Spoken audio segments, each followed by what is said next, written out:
BNP আজ জনগণের জন্য গলার কাটা হয়ে দাঁড়িয়েছে বলে মন্তব্য করেছেন জাতীয় নাগরিক পার্টির এনসিপি মুখ্য সমন্বয়ক নাসিরউদ্দিন পাটোয়ারী। নাসিরউদ্দিন পাটোয়ারী বলেন, এই কাটা গভীরভাবে বিঁধে যাওয়ার আগেই সরিয়ে ফেলতে হবে, নইলে দীর্ঘমেয়াদে এই ক্ষত বয়ে বেড়াতে হবে। এনসিপির এ নেতা বলেন, অনেকেই বলেছেন মাত্র 5 মাস হয়ে গেছে, তাদের আরো সময় ও সুযোগ দেওয়া উচিত।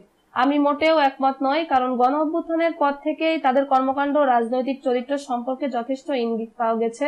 পাটোয়ারী বলেছেন, আওয়ামী লীগ ও ভারত নির্ভরতার পুরনো রাজনীতির পুনরাবৃত্তি দেশের সার্বভৌমত্বের প্রশ্নে গভীর উদ্বেগ তৈরি করেছে। সরকারের বিভিন্ন মন্ত্রণালয়ের ব্যর্থতা নিয়েও মানুষের মনে প্রশ্ন বাড়ছে। শিক্ষামন্ত্রীর ব্যর্থ, অর্থমন্ত্রী ব্যর্থ, স্বাস্থ্যমন্ত্রী ব্যর্থ, জ্বালানি মন্ত্রণালয়ের দ্বিগুণ ব্যর্থতা, আর স্বরাষ্ট্র মন্ত্রণালয় ব্যস্ত এস আলমের হিসাব নিকাশে।